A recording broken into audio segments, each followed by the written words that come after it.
ನಮಸ್ತೆ. 21/9/2024 ಶನಿವಾರ, ಕೃಷ್ಣ ಪಕ್ಷ. ಇವತ್ತು ಚತುರ್ಥಿ ತಿಥಿ, ಅಂದರೆ 4ನೇ ತಿಥಿ. ಸಂಜೆ 6 ಗಂಟೆ 13 ನಿಮಿಷ 55 ಸೆಕೆಂಡ್ವರೆಗಿದೆ. ಆಮೇಲೆ ಪಂಚಮಿ.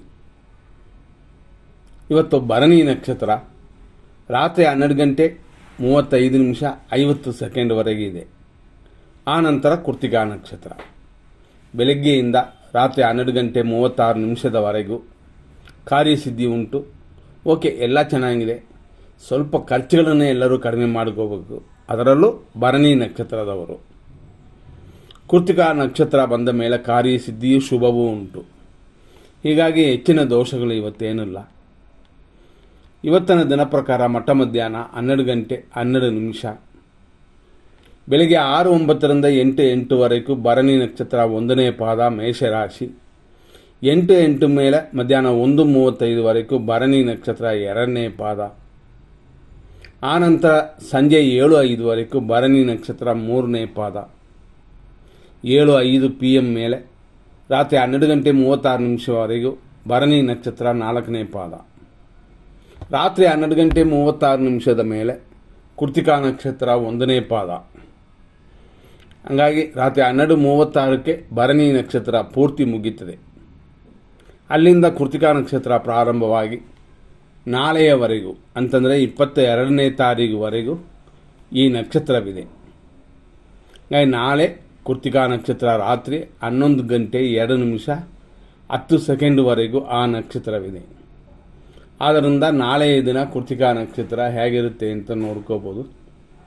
ನಾಳೆಯ ದಿನ ಬರುವ ಕೃತಿಕಾ ನಕ್ಷತ್ರ ಖಂಡಿತವಾಗಿ ಯಾವ ಥರ ಇರುತ್ತದೆ ಅಂತಂದರೆ, ಕೃತಿಕಾ ಅನ್ನೋದು ಸೂರ್ಯನ ನಕ್ಷತ್ರ, ರಾಕ್ಷಸ ಗಣ. ನಾಳೆ ಸಿದ್ಧಿ ಮತ್ತು ಅಶುಭ ಎರಡು ಥರನೂ ಇದೆ. ನಾಳೆ 50% ಮಾತ್ರನೇ ಇರೋದು. ಇವತ್ತು ಮತ್ತೆ ವಿಷಯಕ್ಕೆ ಬರೋಣ.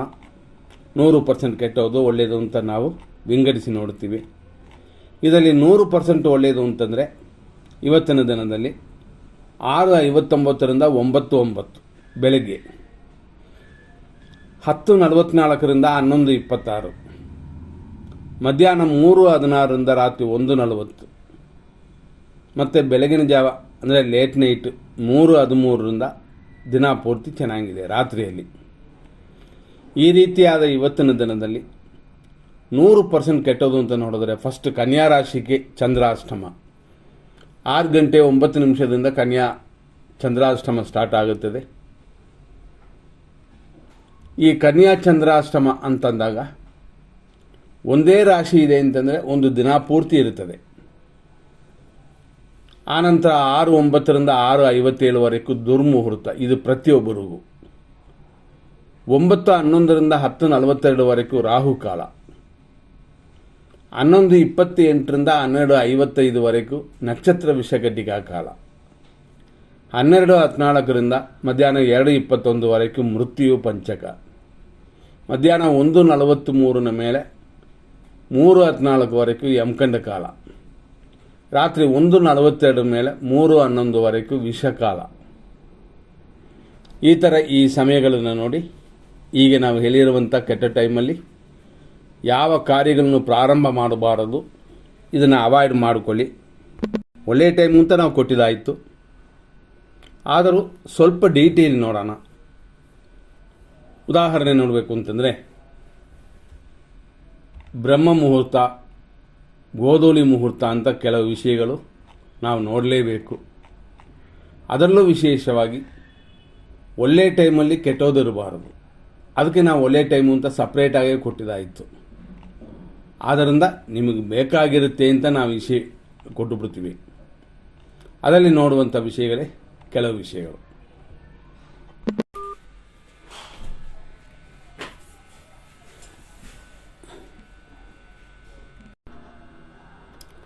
6:09 7:40 ಗುಳಿಕೆ ಕಾಲ. ಇದು ನಾವು ಹೇಳಿರುವ ಸಮಯ 6:59 9:09ವರೆಗೂ ಚೆನ್ನಾಗಿರುತ್ತೆ ಅಂತ. ಇದರಲ್ಲಿ ಶುಭ ಮುಹೂರ್ತ ಪಂಚಕ 10 ಗಂಟೆ 2 ನಿಮಿಷದ ಮೇಲೆ 12 ಗಂಟೆ 14 ನಿಮಿಷದವರೆಗಿದೆ. ಇದರಲ್ಲಿ ನಾವು ಒಳ್ಳೆಯ ಟೈಮು ಅಂತ ಹೇಳಿರುವ ಸಮಯಗಳಲ್ಲಿ ಒಳ್ಳೆಯ ಕಾರ್ಯಗಳು ಮಾಡ್ಬೋದು. ಮತ್ತೊಂದು ಸಮಯ ಧನಲಾಭ ಕಾಲ ಅಂತಂದರೆ ಅದು ಮಧ್ಯಾಹ್ನ 3:14 ಮೇಲೆ ಸಂಜೆ 4:45ವರೆಗಿದೆ. ಈ ರೀತಿ ಕೆಲವು ವಿಷಯಗಳೆಲ್ಲ ಇದೆ. ಉದಾಹರಣೆ, ಬೆಳಗಿನ ಜಾವ 4 ಗಂಟೆ 10 ನಿಮಿಷದ ಮೇಲೆ 5-9ವರೆಗೂ ಇದು ಗುರುಹೋರೆ. ಹಾಗಾಗಿ ಈ ಸಮಯದಲ್ಲಿ ಗುರುಹೋರೆ ಶುಭಕರವಾಗಿರುತ್ತದೆ. ಇದನ್ನು ಉಪಯೋಗಿಸ್ಕೋಬೋದು. ನೀವು ಈ ರೀತಿಯಾಗಿ ನೋಡಿಕೊಂಡು ನಿಮ್ಮ ಕಾರ್ಯಗಳನ್ನು ಮಾಡಿ. ಇವತ್ತು ನಾವು ನೋಡೋದು ತಾರಾ ಮತ್ತು ಚಂದ್ರಬಲವನ್ನು ನೋಡೋಣ. ಅಶ್ವಿನಿ ನಕ್ಷತ್ರ ಮೇಷರಾಶಿಯವರಿಗೆ ಇವತ್ತಿನ ದಿನ ಪ್ರಕಾರ ರಾತ್ರಿಯವರೆಗೂ ಅಂದರೆ 12 ಗಂಟೆ 36 ನಿಮಿಷದವರೆಗೂ ಸಂಪತ್ತಿದೆ, ಅನುಕೂಲತೆ ಇದೆ, ಖಂಡಿತವಾಗಿ ಶುಭವಾಗಿದೆ. ನೆಕ್ಸ್ಟ್ ನಾವು ನೋಡುವಂಥದ್ದು ಭರಣಿ ನಕ್ಷತ್ರ. ಇವತ್ತು ಜನ್ಮತಾರೆ, ದೇವರ ಖರ್ಚುಗಳನ್ನ ಮಾಡಿ, ಹೆಚ್ಚಿನ ತೊಂದರೆಗಳೇನಿಲ್ಲ. ಕೃತಿಕಾ ನಕ್ಷತ್ರ ಮೇಷರಾಶಿ, ಪರಮ ಮಿತ್ರ ತಾರೆಯಾಗಿ ಶರೀರ ಸುಖವೂ ಇದೆ, ಶುಭಕರವಾಗಿದೆ. ಕೃತಿಕಾ ನಕ್ಷತ್ರ ಋಷಭರಾಶಿ, ಇವತ್ತು ಪರಮ ಮಿತ್ರಧಾರೆ, ಧನ ವ್ಯಯ ಇಷ್ಟೆಲ್ಲ ಉಂಟು. ರೋಹಿಣಿ ನಕ್ಷತ್ರ ವೃಷಭರಾಶಿ, ಮಿತ್ರಧಾರೆಯು ಧನವ್ಯಯವೂ ಉಂಟು. ಮತ್ತು ಇವತ್ತಿನ ದಿನ ಪ್ರಕಾರ ಮೃಗಶೀರ್ಷ ನಕ್ಷತ್ರ ವೃಷಭರಾಶಿಯವರಿಗೆ ಖಂಡಿತವಾಗಿಯೂ ಅನುಕೂಲ, ಇಷ್ಟಾರ್ಥ ಸಿದ್ಧಿಯೆಲ್ಲ ಕೂಡಿ ಬಂದಿರುವಂಥ ದಿನವಿದೆ. ಆರುದ್ರ ನಕ್ಷತ್ರ ಮಿಥುನ ರಾಶಿ, ಅನುಕೂಲವಿದೆ, ಇಷ್ಟಾರ್ಥ ಸಿದ್ಧಿಯೆಲ್ಲ ಕೂಡಿ ಬಂದಿದೆ. ಪುನರ್ವಸು ನಕ್ಷತ್ರ ಮಿಥುನ ರಾಶಿ, ಪ್ರತ್ಯೇಕತಾರೆ, ಅಷ್ಟೊಂದು ಹೇಳಿಕೊಳ್ಳುವಂತೆ ಇಲ್ಲ, ಇಷ್ಟಾರ್ಥ ಸಿದ್ಧಿಯೂ ಉಂಟು. ಪುನರ್ವಸು ನಕ್ಷತ್ರ ಕರ್ಕಾಟಕ ರಾಶಿ, 4ನೇ ಪಾದ, ಪ್ರತ್ಯೇಕತಾರೆ, ನಮ್ಮ ಪರವಾಗಿ ಕಾರ್ಯಗಳು ಸಕ್ಸಸ್ ಆಗೋದು ಕಷ್ಟವಿದೆ. ಪುಷ್ಯ ನಕ್ಷತ್ರ ಕರ್ಕಾಟಕ ರಾಶಿ, ಕ್ಷೇಮವು, ಕೆಲಸ ಕಾರ್ಯ ಅಭಿವೃದ್ಧಿಯೆಲ್ಲ ಉಂಟು. ಆಶ್ಲೇಷ ನಕ್ಷತ್ರ ಕರ್ಕಾಟಕ ರಾಶಿ, ವಿಪತ್ತಿದೆ, ಗಾಡಿಗಳಲ್ಲಿ ಎಚ್ಚರ, ಮೆಟ್ಲ ತೋರಲ್ಲ, ಸ್ವಲ್ಪ ಹುಷಾರಾಗಿರಿ.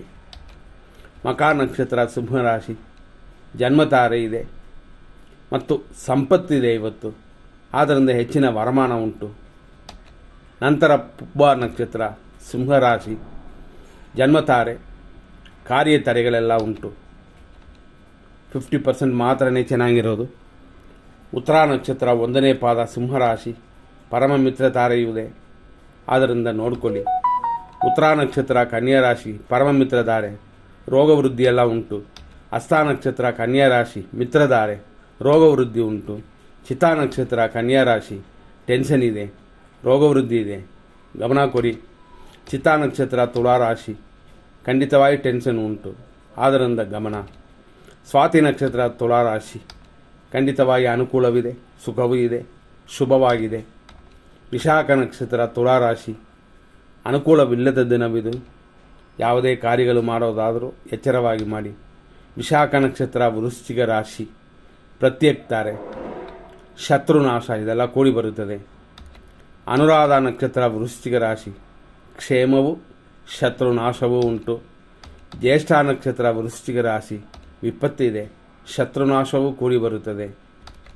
ಮೂಲ ನಕ್ಷತ್ರ ಧನುಸು ರಾಶಿ, ಸಂಪತ್ತು ಉಂಟು, ಹೆಚ್ಚಿನ ವರಮಾನ, ಸ್ವಲ್ಪ ನೆಮ್ಮದಿ ಸಿಗ್ತದೆ, ಚಿಕ್ಕ ಚಿಕ್ಕ ವಿಘ್ನಗಳು ಬರುತ್ತದೆ, ವಿನಾಯಕನ ಪೂಜೆ ಮಾಡಿಕೊಳ್ಳಿ. ಪೂರ್ವಾಷಾಢ ನಕ್ಷತ್ರ ಧನುಸು ರಾಶಿ, ಜನ್ಮತಾರೆ, ಕಾರ್ಯ ವಿಘ್ನಗಳು, ಹಂಗಾಗಿ ಅಶುಭ ದಿನವಿದು. ಉತ್ತರಾಷಾಢ ನಕ್ಷತ್ರ ಧನುಸು ರಾಶಿ, ಪರಮ ಮಿತ್ರಧಾರೆ, ಕಾರ್ಯ ವಿಘ್ನಗಳೆಲ್ಲ ಇದರಲ್ಲಿ ಉಂಟು.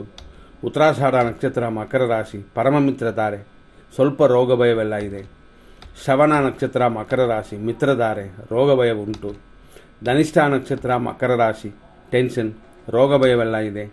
ಧನಿಷ್ಠ ನಕ್ಷತ್ರ ಕುಂಭರಾಶಿ, ಟೆನ್ಷನ್ ಇದೆ, ಆದರೂ ಲಾಭಕ್ಕೇನು ತೊಂದರೆಗಳಿಲ್ಲ. ಶತಭಿಷ ನಕ್ಷತ್ರ ಕುಂಭರಾಶಿ, ಖಂಡಿತವಾಗಿ ಅನುಕೂಲವಿದೆ, ಲಾಭವೂ ಇದೆ ಇವತ್ತು. ಪೂರ್ವಭಾದ್ರಪದ ನಕ್ಷತ್ರ ಕುಂಭರಾಶಿ, ಪ್ರತ್ಯೇಕತಾರೆ, ಹಂಗಾಗಿ ಎಚ್ಚರ. ನಂತರ ಪೂರ್ವಭಾದ್ರ ನಕ್ಷತ್ರ ಮೀನರಾಶಿ, ಪ್ರತ್ಯೇಕ, ಧನಹಾನಿ, ಅಶುಭ ದಿನವಿದು, ಹೆಚ್ಚಿನ ಗಮನ ಕೊಡಿ. ಉತ್ತರಾಭಾದ್ರಪದ ನಕ್ಷತ್ರ ಮೀನರಾಶಿ, ಕ್ಷೇಮವು, ಧನಹಾನಿಯೂ ಉಂಟು. ರೇವತಿ ನಕ್ಷತ್ರ ಮೀನರಾಶಿ, ವಿಪತ್ತು, ಧನಹಾನಿಯೆಲ್ಲ ಇರುತ್ತದೆ, ಎಚ್ಚರವಾಗಿರಬೇಕಾಗ್ತದೆ. ಇಲ್ಲಿಯವರೆಗೆ ಇಷ್ಟು ವಿಷಯಗಳನ್ನ ನೋಡಿದ್ವಿ.